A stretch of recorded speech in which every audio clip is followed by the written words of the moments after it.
2 recommendations have been received. Down here, the student can specifically see when those recommendations were received.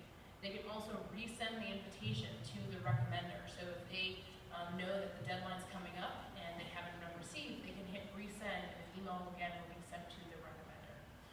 And then also down here, they can complete the payment via the self-service center as well. Okay. So this gives that student a bit more transparency at this point. Now that they've started the application using communication plans, you can have emails automatically going out saying there are requirements outstanding, you need to complete your application to try to engage them and get them to kind of regularly check back to the self-service center and see the current status. So definitely taking advantage of the ability to have automation take place.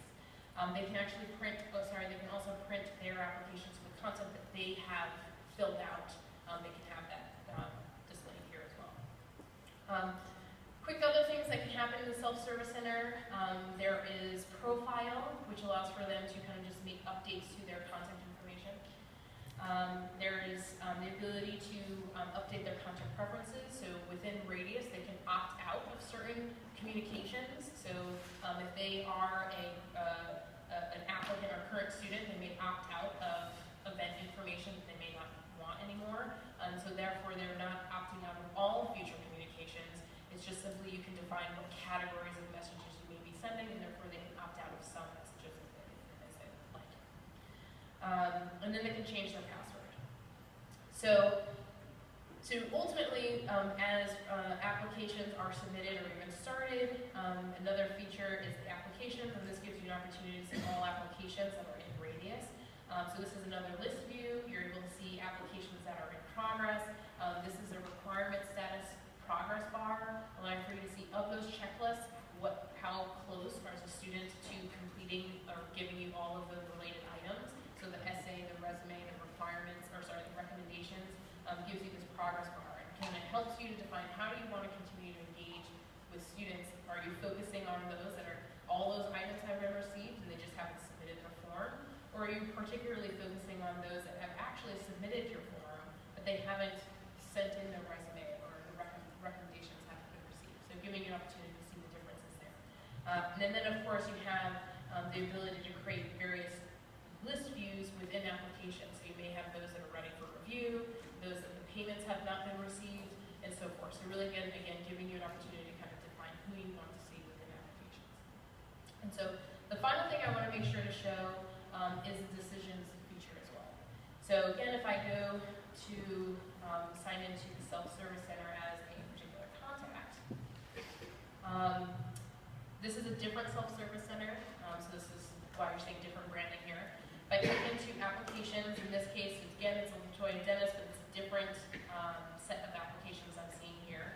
And so with decision enrollment, it gives you the opportunity to find when you want decisions to be displayed. So you can actually decide that these students are accepted, but you can then define a publish date. So therefore, all of them are being published at the same time, so you're not necessarily prematurely communicating acceptance, or you want everyone to be provided those decisions on the same date.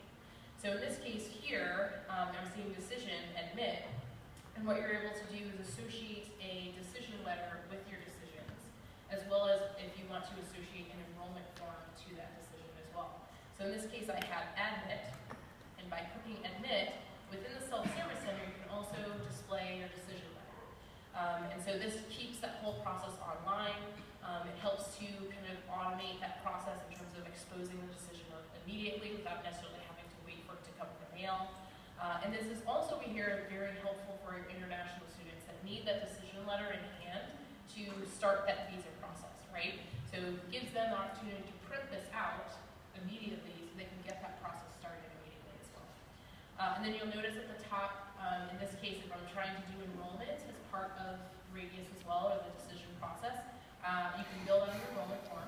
Again, same type of form builder. And I can hit enroll, and now this is an enrollment form that I've built out, and it allows the student to define or decide if they're going to accept, defer, or decline your offer. So in this case, once again, I've built out some conditional logic, so offer accepted, and so in this case, I've built out kind of additional content that you may be capturing as part of the enrollment process. So if you needed to ask additional information, get additional upload,